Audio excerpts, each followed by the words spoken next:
This is 2OF Entertainment. Welcome to the Lost Dollar Business Club, where we talk about business, and not just business. We talk about what makes businesses go up and what makes businesses go down. If you're interested in businesses, this is where it is. We talk about the global economy. We talk about global politics. We talk about everything and anything business related that affects your life on a global scale as well as a local scale. And don't miss after the show, Lost and Found.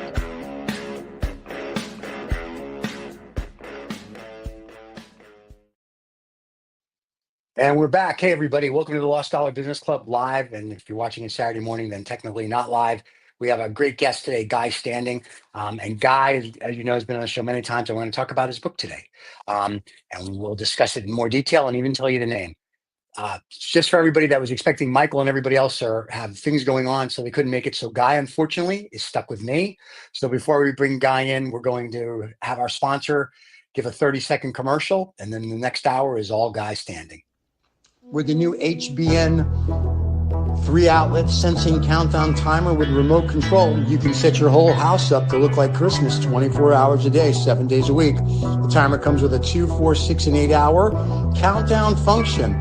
The outlets can be easily operated by hand or by a remote control with the dusk to dawn on and off switch. And they come with 3, 2, and 1 outlet accessories. We use them here at 2OF Entertainment. All right, ladies and gentlemen, please welcome Guy Standing. Guy, how are you? Well, it's very nice to be talking to you again, especially in this very difficult week geopolitically, and seeing Trump back in the White House. It has enormous implications for the state of the world, state of our mental health, the state of a lot of things, including nature. So it's a momentous week, whether you're a pro or an anti Donald Trump, and you can probably guess which camp I'm in. But I think the subject of this book is actually highly topical, I think, and I gather from your earlier remarks that you have had a chance to go through it. And, I devoured it. No. I'm going to let you talk about it because my questions are. The problem is I ask things that I just want to know and probably the public doesn't care about. So the book is called, just so everybody knows, The Politics of Time, Gaining Control in the Age of Uncertainty. Here's the guy's book. You can get it wherever Penguins are sold. No, you can get it, of course, on Amazon and everywhere else. And we want to thank the people at Penguin for sending it to us. I wasn't sure if it was the villain from Batman or the actual company, but it was very cool. But no, I thought what was interesting, there's a quote which we'll get to about oligarchs that Aristotle made a million years ago. But what I think is interesting now, it's the oligarchs have now decided that they're going to run the country. If you look at like who was at the inauguration, you've got Zuckerberg, Bezos, and Hitler. Musk. And it's sort of like, okay, so here's like a couple $1 trillion in the room. So now basically you can run the government. You just have to write a check. So I found that interesting. The other thing I found interesting with all of Trump's rhetoric about China, we're going to do 100% tariffs, and this one we're going to do tariffs and tariffs and tariffs. Today in the Financial Times, it says, we're not really going to do tariffs with China yet.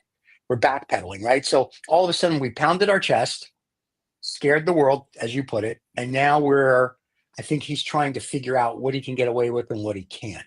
But you're the expert. So you tell me kind of how you see this playing out. But I thought it's just interesting. And like I said, Aristotle said, he wrote that oligarchs and debt, or debt will kill a country and a nation, and oligarchs are what's going to rule in the future. And that's kind of where we are. Yeah. I've been writing a series of books, as you know, Stephen, right. And the theme at the background of all the books is that we had a neoliberal economics revolution in the 1980s, led by Margaret Thatcher and Ronald Reagan in terms of political introduction of the policies. And it was led by a group of far-right economists called the Mont Pelerin Society and Frederick Hayek and Milton Friedman and so on. And they advocated a total free market economy. And they wanted to dismantle the institutions, which they, in their way of thinking, was holding back economic growth and so on. And what we've actually had in the last 40, 50 years is a change that means that we have the most unfree market economy ever conceived. I call it rentier capitalism, because more and more of the income and wealth and status and power have been flowing to the owners of property, financial property, intellectual property, and physical property. And the irony of ironies is that this system has gradually transferred the power to the plutocracy, the elite. And what Trump and Elon Musk represent is what I'm calling a plutarchy from ancient Greece, which means rule by the super wealthy in the interests of the super wealthy. Now, that has never actually happened before, not even in the context that you've just talked about, where Aristotle warned of an oligarchy. This is even worse than an oligarchy, because they're controlling information, they're controlling the social media, they're controlling the vernacular, and they're controlling the education industry. Very much this is a major concern. And as it happens, I think the book, The Politics of Time, touches on a very crucial set of issues relating to our crisis. It's a political crisis, it's a social crisis, it's an ecological crisis. And I want to go back to the base of the book and the base of my work over the last 40 years. I worked in the United Nations for a long time, the senior level in the International Labour Organization, and I was always worried about how we conceive work. And if I tell you, as a sort of rhetorical opening question, which I won't give you the answer, but until later, what is the most valuable form of work in the United States, in Great Britain, and in many other countries, according to official statisticians working in government departments? What's the most valuable form of work? And ironically, why is the most valuable form of work given a value of 0 in measures of GDP and economic growth? So all politicians say we must accelerate and increase economic growth. And yet, the most valuable form of work is given a value of 0. That's a puzzle I need to come back to later. Now, every age throughout history has had its stupidity about what is work and what is not work. I believe our current age is the most stupid of all. If you go back to the ancient Greeks, they divided time into 5 varieties, 5 types of activity. The first was labor. Labor was done for exchange value. It was done by the non-citizens. It wasn't a healthy society in the sense it had slaves and it was sexist. We know that. But I'm wanting to talk about the concepts, because the concepts are vital. And the labor was something that the citizen tried to do everything to avoid, because, as Aristotle said, it deforms the mind and the body and makes people incapable of being good citizens. And therefore, that was their rationale for denying them citizenship. And the second form of activity was work. Work was distinguished from labor because it was what you did with your friends, your relations, your community around the home, with focusing on reproductive activities and so on. Alongside these 2 activities, the third one was recreation. Recreation was what you did to keep your body and mind fit for doing work and doing what I'm about to talk about. But the fourth form of activity was what the Greeks called schole or schole, from which we get the term scholarship and school. And schole was a combination of education and public participation in the life of the polis, in the life of the city, in the life of the community. And it was what a good citizen was trying to maximize his use of time in doing, schole. Right. And in addition, there was the two other things, but I said five, but there are six. But the fifth one was what Aristotle called urgia. Now, urgia meant, literally translated, idleness. And what the Greeks recognized is that people need periods of downtime, we would call it, or idleness, right, in order to be thinkers and think through things and be able to make judgments on things. You need to be idle. Right. Now, modern times, of course, people who are so-called idle, it's a disparaging term. It's used in a way to condemn people. But the ancients understood you need that. And it went forward in a wonderful statement by Cato, much later than the Greeks. He said, never is a man more active than when he's doing nothing. Mm-hmm. And this is, there's a veritable core of truth that really is important. And the sixth form, which was only beginning to crystallize in the ancient Greeks, but it's there, which under the term eranos, which I interpret it as commoning.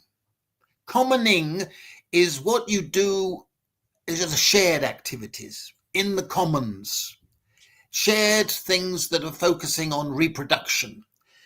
And for many, many hundreds of years, the ordinary man and woman wanted to maximize their time in commoning.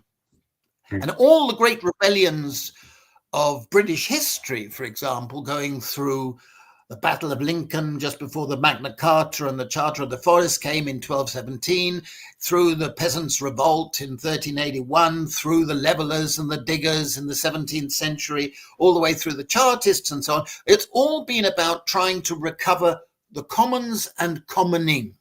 Right. Today, none of that activity is regarded as work, as productive, as measurable in our national income, and so on. It's disparaged.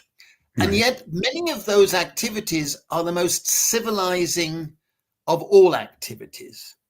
And one of the reasons I believe our crisis, our political crisis today, is because people have lost the ability to spend time in true education, time in deliberative decision-making that they can use against the power of misinformation and disinformation and the fake lies that come through the social media, and that we have all those problems we'll come back to later. But I think the conceptualization of time in this way is a very important way of looking at the challenges we have today. And the book then goes through the changes in our history, our common history, American history, British history, but globally, how the state and capital have reinterpreted time throughout history. And I think that this leads to a new politics of time, because we don't have a politics of time to emancipate people's time. And that, I think, is vital today. I think part of which is just interesting, you talk about good citizen. So I'm going to deviate a little from the book, just because I want to bring things for today. So good citizens, if you look at like Rockefeller, the Vanderbilts, or the Rothschilds 100, 200 years ago, they were, if you will, they were good citizens because they gave back, whether it was an art collection, a park, they did things. The oligarchs today don't give back. It's just they want more. And so with them wanting more and also making it, everything's more expensive, so you have to work harder. It doesn't give people, if you will, have idle time. Unless apparently if you're a millennial, then you do nothing, you lay on a couch all day. But I mean, for the rest of the people, like they don't have that. So a lot of it has really been to make sure that if you're not in this 1%, you're just a worker bee. And what's sad to say is it's not going to get better. And I know Trump wants to make it better, but I don't see that happening. Where he's going to make it, the middle class great. And he's telling Saudi Arabia, lower your oil price and do this and do. But I don't see how that helps, let's say our country, but the rest of the planet, how it brings it back to, if you will, Greek time, where you can do these 6 or 7 things. Well, I would argue, Stephen, that even if the current generation of plutocrats, right, including Musk and Zuckerberg you've mentioned, and Bezos and everything, even if they were much more generous in being philanthropists, and they do give some of their vast wealth to various causes in which they believe, and I'm not going to dispute that, but even if they were more generous, I would still be highly critical of a system that produces such ridiculous, absurd inequalities. I mean, the 9 richest Americans gained $84 billion extra dollars on the one day after the election of Trump in November. 84 billion in one day. Now, this is completely disproportionate to any sensible economic system. I'm sorry, it's just ridiculous. And unless we have a systematic, strategic approach to dismantling the system that produces this absurd outcome, we are not going to defeat the plutarchy, and we're not going to emancipate ourselves into a more sustainable way of living with nature, in nature, in a way that gives us security and the capacity to develop ourselves. And we've got to realize that the Democrats in the US and the Labour Party in Britain and the Social Democrats across Europe, they're dead men walking. Yes. They're dead men walking because they have not been able to understand and articulate an alternative progressive politics that involves a dismantling of this system, because that's what's needed. I'm not calling for revolution. I'm calling for an awareness of what it is that we're confronting. I mean, intellectual property rights are absurdly strong today. They give these plutocrats monopoly incomes for 20 years or more, each and every patent they've got. So someone like Zuckerberg has hundreds of patents, which guarantees he's getting a monopoly profit. That's not a free market. That's not a free market. That's the opposite of a free market. It's the same with copyright. Why should these people have copyright for the whole of their lives plus 70 years after they die? This is what the system gives. That's not a free market. That is a system of rent seeking, which gives the owners of the patents and the copyrights and the industrial brands and so on a huge monopolistic price control, where they can jack up prices way above the costs of production and monopolize what is produced and what is not produced and who gets it and who doesn't get it. So we have a system that needs to be fundamentally challenged. And unless I read Bernie Sanders' statement after the defeat, and he's a man who's very frustrated, and he was going on, but he's not realizing that you've got to tackle rentier capitalism. And that, I think, is the real problem that we have in confronting the plutarchy, because at the moment there's not an awareness out there in the mainstream. Well, that's because people are on Instagram and TikTok or whatever, and they're watching, whatever the latest challenges of buckets of water. The problem with the plutocracy today, and the president's part of it because he has his crypto exchange, and I think they said at a news conference 2 days ago, they said, Mr. President, do you know that you're worth, I don't know, $4 extra billion? And he's like, no. And they go, that's because of your crypto. So, and the other part, which I thought was interesting, Amazon paid Melinda, because Amazon's got to suck up to the king now, $40 million to do a documentary about her life. And the comment that was made in the Wall Street Journal was, we're not really sure if that'll ever see its money back. So it's interesting. They get to pay each other off to keep each other in power. So everyone's frustrated, like you say, the Democrats, but the Democrats never came up with a strong, here's what we can do. The problem is Trump. That's right. I'm from New York and so is he. So that is good, bad, or indifferent. At least when we're from New York, we're very straight shooters. We tell you what we think. Trump told you exactly what he thought. He's been telling you what he thought since 1980. Nothing's changed in 50 years. And everyone's like, let's bring him in. Okay. And I heard a comment the other day from a world leader that said, oh, goody, I get to deal with a convicted felon.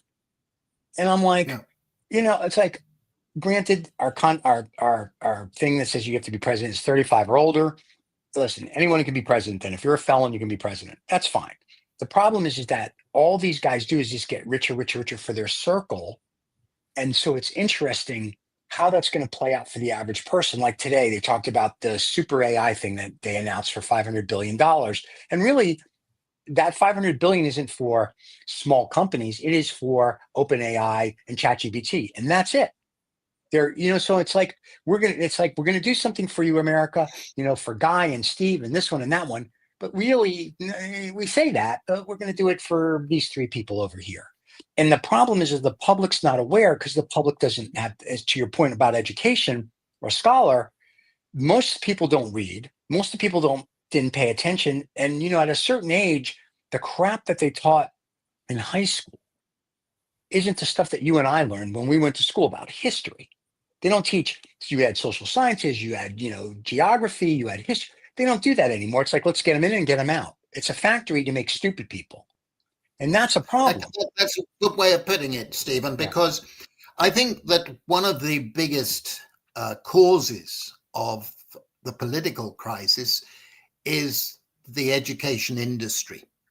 Right. The education industry has been captured by a doctrine which is called human capital. And that was part of the neoliberal revolution, where human capital means that education has to be for economic gain. And you judge it by whether it increases your lifetime income or your access to success and individual prowess. That's not what education traditionally was meant to be. Education was about teaching morality, teaching the values of citizenship. That's how Thomas Jefferson, for example, put it, and goes all the way back to the ancients. Education was about the learning of morality, of empathy, of compassion. And that, of course, doesn't improve your human capital in their terminology, but it does increase your humanity. And what has happened, of course, and what you've just alluded to, is that our education system has been increasingly captured by private equity, by finance, extraordinarily, with more and more of our universities being run by and for plutocrats and plutocratic corporations that appear to be donors or research funders or whatever. And they turned many forms of upper education into mere schooling. So as you've just said, and it's not being atavistic in thinking, oh, everything was better in our day, blah, blah, blah. It is a genuine transformation that has taken place, which you can explain very easily because finance runs the show. And if finance runs the show, it's not going to be interested in emancipation of all of us, but it is going to be interested in making money and making profits and turning institutions into part of the economic system that exists. So we have a crisis of education. The figure I often give when I'm giving talks is that here you have the United States, which has a higher level of schooling than any society in history. More people have spent more years in schooling, and yet they are incredibly ignorant about civics, history, and so on. It's extraordinary that 49% of graduates say they never read a book unless they absolutely have to. That is a terrifying thought. And if I give you one stark statistic that should make all of us feel terrible is that over 20% of young graduates from a 4-year degree in university, over 20% do not believe the Holocaust ever took place. Nice. And a further 22% think it's been grossly exaggerated. Now, how do you have an education system which produces that sort of outcome? It's crazy. This should be something that we all know is true. Right. Okay. And here we have nearly half graduates thinking it didn't happen. This is crazy. So, but there are many other indicators, including things like ADHD, attention deficit, and all of the disorders that are the mental health problems of young people, including suicide, rapidly rising rates of suicide among teenage girls. These are all symptoms, morbid symptoms of a societal crisis, and it relates to how we have control of our time. And that's the theme underpinning the whole book. But basically, I think a lot of that is social media or reality TV. They can't be like the Kardashians, let's say, and it's sort of like, I'm going to kill myself. Really? Or they get always fascinating when someone said they killed themselves because they got bullied on Facebook. Then get off Facebook. It's not a law. You have to be on Facebook, and I think that's part of the problem. Yeah, and also, I agree with that, but there's a book that attributes most of what I've just been talking to the smartphone. Right. I think it started well before the smartphone. I think that it actually reflects that our societies in the last 50 years have become much more insecure. People are chronically insecure. It goes with debt. It goes with the fragility. It goes with the changing class structure that we talked about last time, the growth of the Precariat, where people are facing chronic insecurity. And if people are insecure, they don't learn. They can't learn. They don't allocate their time in a rational way because they don't have control of their time. And they're facing shocks. They've lost immunity to shocks, and they've lost the resilience to be able to handle shocks and be able to recover it. And so they do listen to sirens of populism like Trump promising to bring back a mythical yesterday and playing on, nasty themes of masculinity and, men were real men and all that stuff, which is part of a very dangerous, fascistic form of thinking. And unfortunately, it plays on people's fears, particularly people in the Precariat who don't have a lot of real education. And that is what I'm seeing, not just in your country, but in many other parts of the world. We're seeing it in Britain, we're seeing it across Europe, and we're seeing it in various developing countries. So it's a phenomenon to do with a system that is creating and intensifying insecurity and particularly uncertainty. That's why the subtitle of the book is The Age of Uncertainty. Uncertainty is something that is very distinctive in economics. It means that you cannot predict the probability of an adverse event, and you cannot predict the probability of being able to cope with it or recover from it. And chronic uncertainty causes mental stress and disorders of various types, and that's what we're seeing. Right, but it's almost like we're getting into fascism again, of the 30s. And with Elon, like, I knew it, tap, dude, like, we all know what you did. He also said he liked the pro-Nazi whatever of Germany. And then he's like, I didn't really mean it. You've been in the media for 20 plus years. You know what you're doing and saying. So enough of like, Elon didn't know. Elon knew. So enough of that. So we're getting into fascism. And that's very interesting because it becomes history again. And because people don't know history or they haven't read a book, they don't understand. And in fact, like the book It Can't Happen Here that you told us about the very first time you were on, I read it and I was laughing the whole way through. I'm like, yeah, that's everything that's going on. So right. It was great. It was like, I know it's not a comedy, but I'm chuckling going, yep, no, that's right. Oh, look, he's getting assassinated. Yep, there we go. So we're getting to that point where it really is an Orwellian state, but not in a good way. And I don't think people get it because they don't know this stuff. I mean, when I grew up as a kid, I know we didn't have mass school shootings. I know teenage suicide wasn't where it is today. So somewhere in the 80s, I'm assuming, or in the 90s, we broke it. And I don't know if it's with deregulation or whatever, but at some point something broke where that all happened. The other point you brought up earlier about, if you will, rich people and keeping everyone down. I like to say, it's nice to have money. My concern isn't the top 5%. Okay. I'm not worried about me. What I'm worried about is the other 300 million people, let's say, or 250 million people in America that don't have money. It's like the old joke when we used to be worried about China. It's like when a billion people want to take a picnic, you can't stop them. So if one day 200 million people awake, and Americans are lazy and dumb, so probably never happen.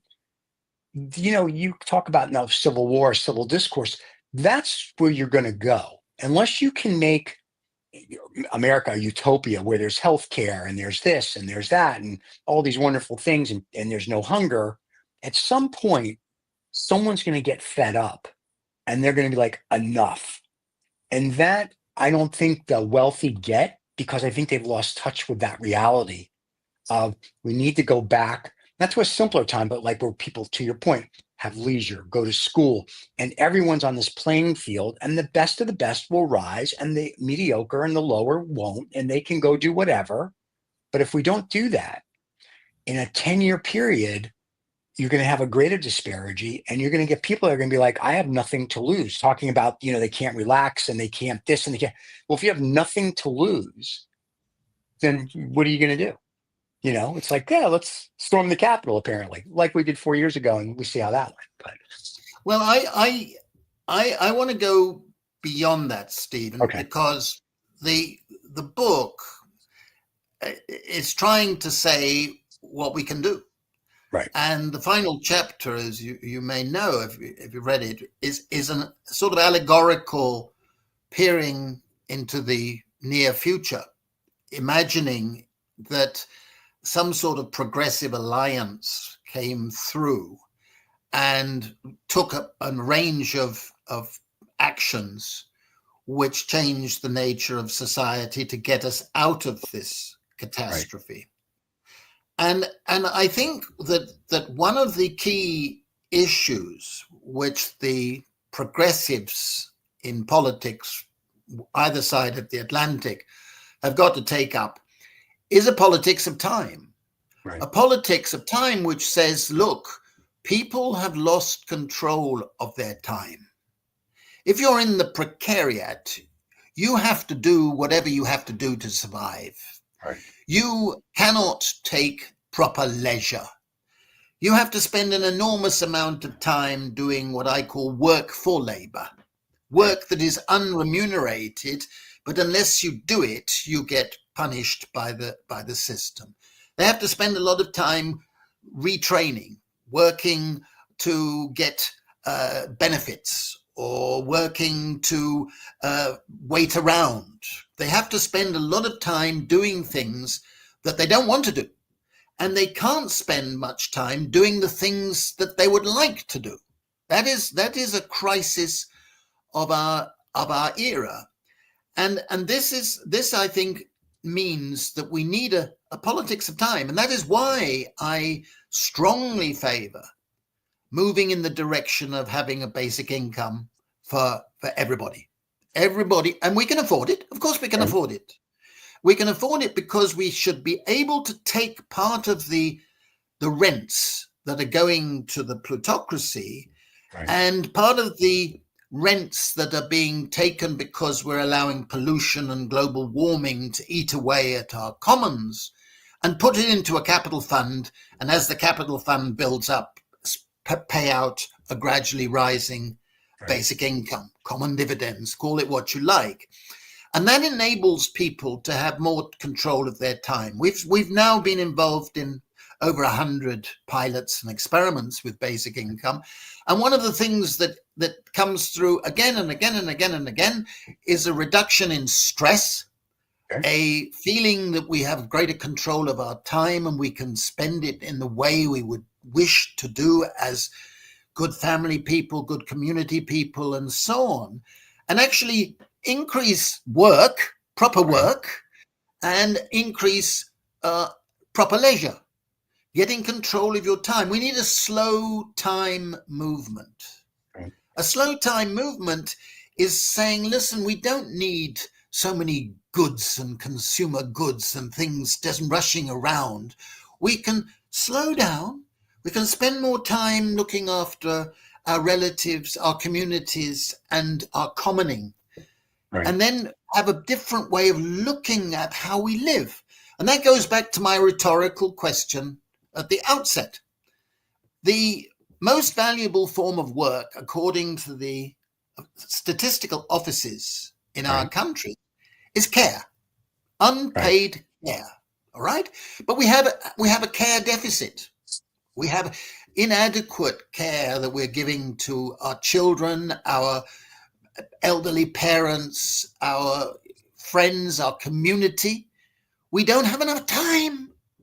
And it's not given any value. If it was given a proper value, which it can do, it's that the offices of statistics have given a value. They've worked out how much it's worth. And it's worth much more than manufacturing and all services except finance, worth more than all of them put together. And yet it's given a value of 0 in our national measures of national income and growth. Now, that means that if I reduce the amount of time I give to caring for my elderly mother and go out and do a job sitting in an Amazon warehouse, I increase growth.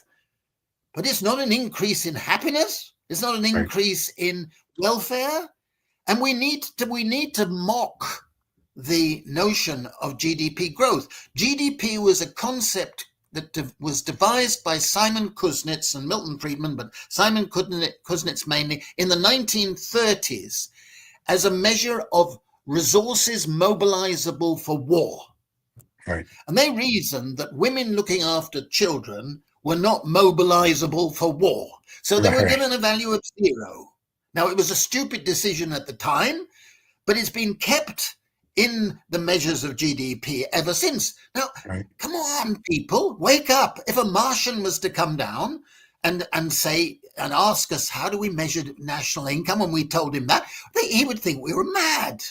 And we are. We need to gain control of our time and understand that the valuable uses of time are given a value of 0. This is crazy. Well, let me ask you this on UBI. So I know you have the pilot programs because we've talked about the pilot programs before. So is it people that are 18 to death that get money? Or like in America, let's say I become president because everybody wants to elect me, I guess. I don't know. And I go, I'm going to do UBI. I'm going to bring Guy in as my head of UBI. And for those people, not UTI, but UBI. So universal basic income, here we go. So is it 18 above, 21 above? What's the minimum age? I know it goes until death. So, someone 65, let's say, is going to get Social Security and some other income. So at what age do we start? Or how does that work? Well, my view, and I've developed this in a book called Basic Income. My view is that it's an economic right. It's an economic right based on the commons. The commons are what belong to all of us: the sea, the land, the air, the gifts of nature, if you like, and things that we've inherited as part of our commons. But some people are making a lot of profit from taking our commons, depleting our commons, and I believe they should be taxed for doing that, and that should be put into a capital fund that's invested in ecologically sustainable investments. And as the value of the fund goes up, the payment should go out. Now, the payment should go to every individual who's a resident, legal resident of the country. I never use the term universal basic income because that sets the hairs running, as it were, in the sense that people would say, well, that will lead to welfare tourism from people flooding into the country just so that they could get the basic income. And given the rhetoric that Trump and others are playing on demonizing migrants, which I think is disgusting, but that's the reality. I always say, look, if someone comes into the country legally, they would have to wait for a period before they become entitled to receive the basic income. A pragmatic decision in a long-term utopian world, everybody would receive it across the world. But in reality, in the next decade, is that you'd have to have some such rule. Now, I believe that every man and every woman should be paid individually, should not be paid on a family basis, because that leads to sexist exploitation and the man having a powerful position, blah, blah, blah. But you have to give it individually. And you have to give it a smaller amount to every child so that it should be paid the mother or the surrogate mother. And that would be a fair way of doing it.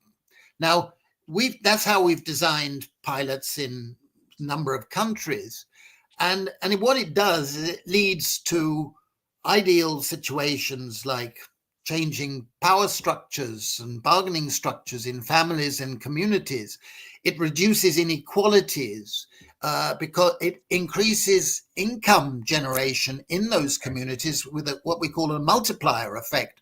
And we see that for every dollar that's spent on a basic income, it generates another dollar in the economy as a result of spending and investing decisions by locals, but in a small scale way.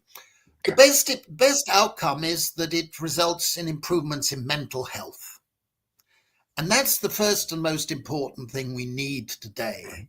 We need a sense of control over our time, over our minds, where we can make decisions more rationally.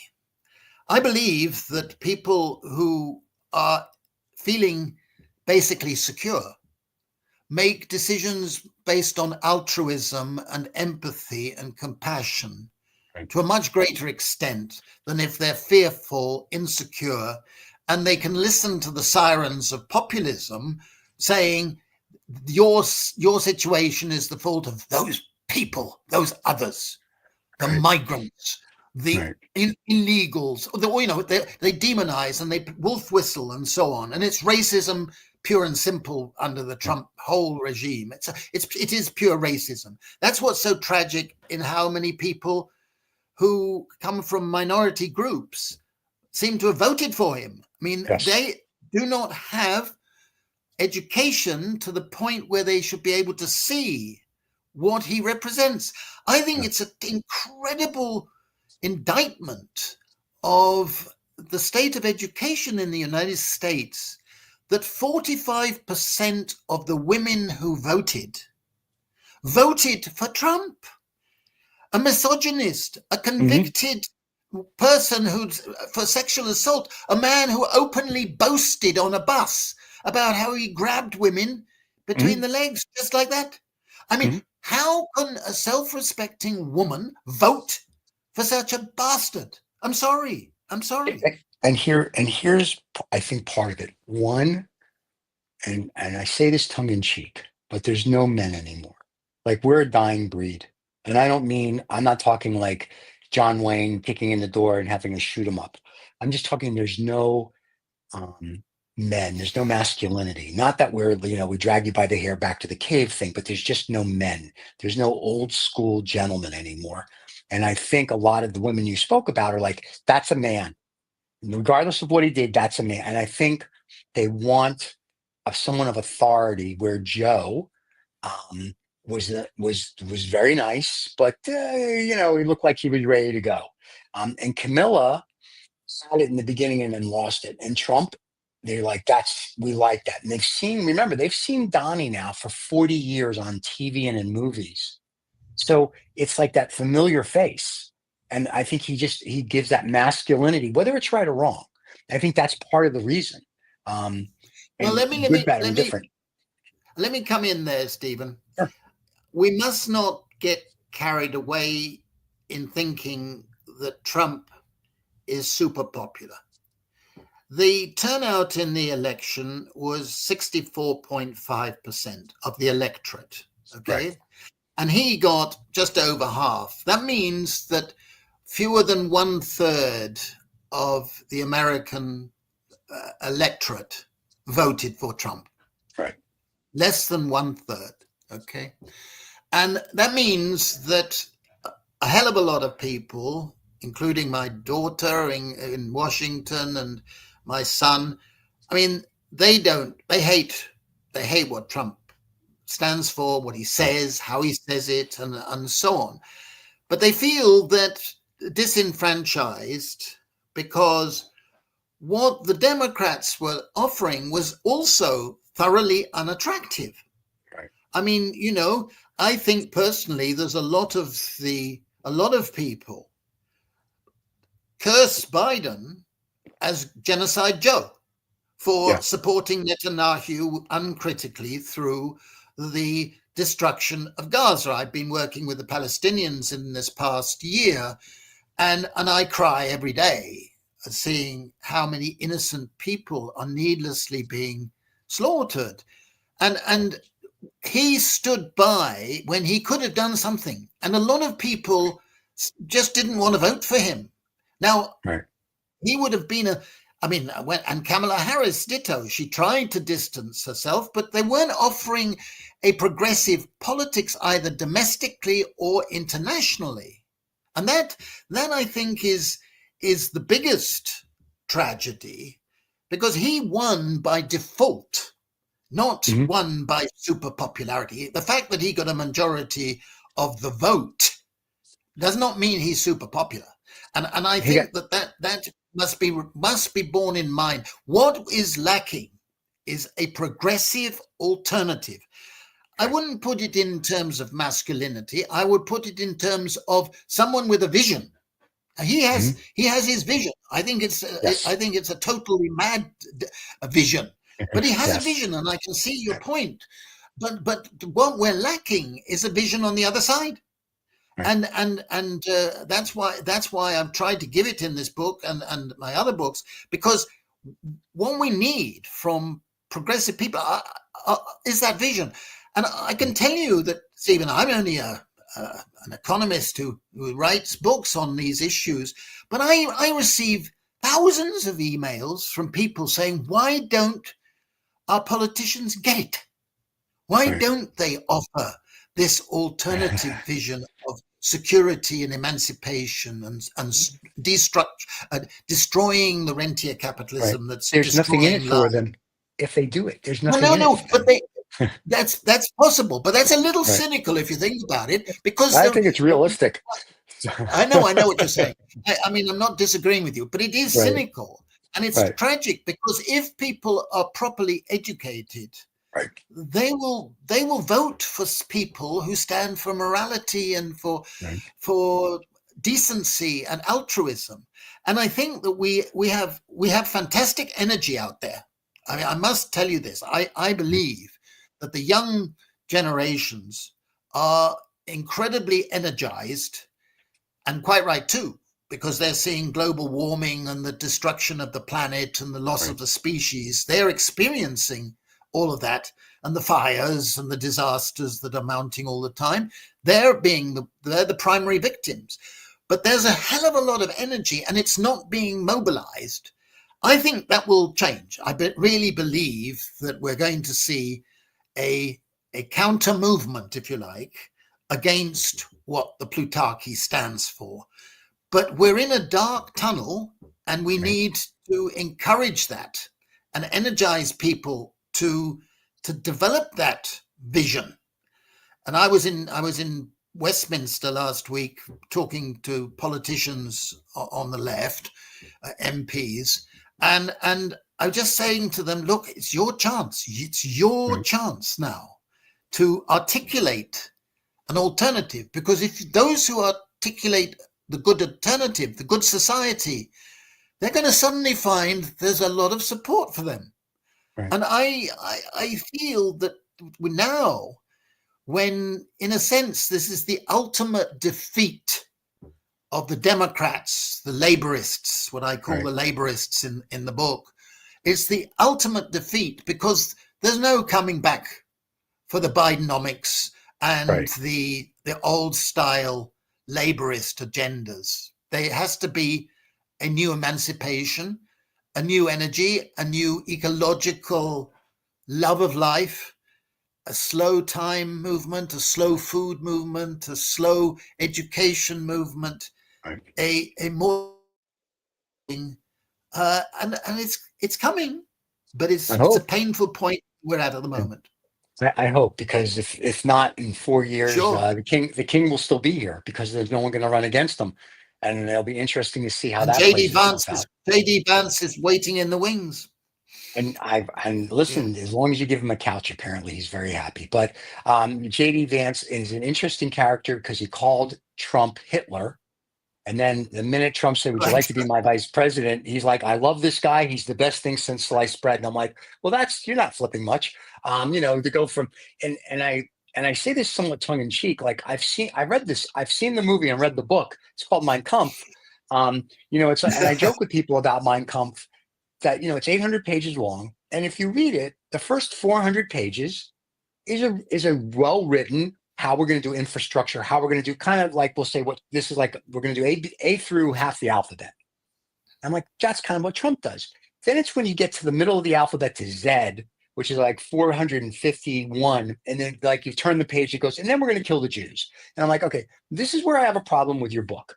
So if Hitler would have stopped at like 0 to 400, you have a great book. You could run a country with it. It's the latter part. And my concern is that I know we're doing the deportation of immigrants, and you can't now. They're trying to the 14th Amendment, because if you can come here legally, now whether this is true or not, I don't know. I saw an article the other day that said Marco Rubio's parents did not come here legally. Our Secretary of State now. They said so theoretically, then Mr. Rubio, if it's true, can't be a U.S. citizen, which you can still be, I think, the Secretary of State, because look of all the guys we've had in the past, Vance and Zabriskie and all these other guys and Kissinger. So I'm just like, interesting. So, it's like they're picking and choosing what works for them. At some point, I think we need to it's going to be a level playing field. And I'm hoping, and I say this tongue in cheek, your utopia that you describe comes, but I think there's going to be a lot of pain to get from here today to where we are. If you look at like who he's pardoning, what they're doing, it's becoming a society of, I don't want to say thugs, but it really is. It's not that society of America like when I was a kid that we grew up in. It's a much different society now. Like I pity the society and the population as a whole. I also pity the planet, because they're going to have to deal with it. Some of the things Trump's saying and doing, I'm okay with it. Like you want to make economics deals with these countries, I'm good with that. Some of the stuff he says, I'm like, dude, you got it. You're putting us in a bad place. So hopefully in a few months you can come back and Michael will be here and you guys will talk about that. But I know you're not a fan. I'm not a fan. I'm on the fence to see where it takes us, but hopefully it takes us. I don't think we're going to get to where you want to be in your book at the ending chapter. Like, here's what we need to do under this administration. I think to your point, it's going to need a movement. It's going to need an evangelist that people go, oh my God, he's better than Trump. And right now the Democrats have nobody, and I mean nobody, that they can say he's better than Trump. And the Democrats, or whatever you want to call them in the future, are going to have to change their whole carny, if you will, their showmanship, what they do, what they can produce. And they're going to have to hold Trump to his feet to the fire. I mean, backpedaling on what he's doing. I don't disagree with anything you've said, Stephen. I would merely reiterate that you only have a change of paradigm if there's a new paradigm that's taken shape outside the existing paradigm. It's the old Kuhnian thing, and some of your listeners will recognize the theory of the philosophy of science. And I think where we are today is that there's been a failure on the left, if you like, to articulate an alternative paradigm. I believe that if there was an alternative paradigm, it would soon become very popular. And I think that energy I was talking about a few minutes ago, what I was trying to do in that final chapter is to say, look, this is a paradigm that I imagine. Right. This is not utopia. It's a practical solution. It's not an utopia. It's very realizable. You start by saying a very simple thing. Let us recalibrate what we mean by economic growth. Right. Okay. If we said that doing community gardening, doing what we call allotments in Britain, right. if that counted as economic activity, which it should, I mean, right. it's producing fruit and vegetables for people that consume in their local communities, but at the moment it's given a value of 0. Okay. If we included that as part of what we call growth, then improving the access to community gardens would be something that we would want to do, and that is a healthy, ecologically sustainable activity. Similarly, if we gave a value to care, the caring for our elderly parents, the caring for our children, if we gave an imputed value, which is quite technically easy, and said that's included in our measure of economic growth, then suddenly we would reorient the debates on growth to more sustainable, more humane, more valuable forms of growth. I mean, Robert Kennedy, shortly before he was assassinated, he said that the GDP measures everything except what we value most in life. And he's right. He was right. And we've still got to change the way. Now, that's not, you don't require a revolution to do that. Right. You require your communities of sensible people to say, let's change the way we measure things. Right. Okay? Because there's no justification for saying the activities that Musk indulges in are somehow super productive.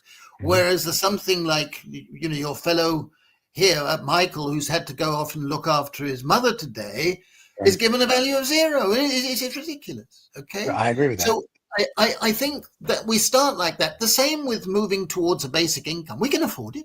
We can afford it. And where we've seen it across the states now, over 50 cities are experimenting, and the results are beautiful. They're beautiful, and we need to have the courage to say we believe in this. We can move in that direction. Don't tell me we can't do it. John Maynard Keynes, the most famous of the 20th century economist, said everything we really need we can afford. Right. And that's true today as it was in his time. So I think we've got to open our minds, and those who are opposed to Trump and what he stands for have got to do it damn quickly, because we are in a dark tunnel. But I think it will be coming soon. I really want to end on that sort of optimistic note, because I don't think we should throw up our hands and think the future is fascism again. That is just too awful to contemplate. I agree with you. Well, Guy, as always, it's a pleasure. And for the people, I'm going to show you the book. There it is on YouTube, on the podcast. The book is called The Politics of Time, Gaining Control in an Age of Uncertainty. And yes, it's Guy Standing, and you can spell standing the normal way. I didn't know there's another way. And that's it. And we want to thank Penguin for sending us that so we can read it. Appreciate it. Guy, it is always good to see you, my friend. I look forward to seeing you in the next couple of months and see what you're up to. And there'll be a new book, but we'll look forward to seeing all of it. It's always a pleasure. And thank you for everybody watching. Don't forget to watch and subscribe and tell your friends. Guy, have a great day. Thank you. Cheers. Same to you. Same to you. Cheers. Cheers.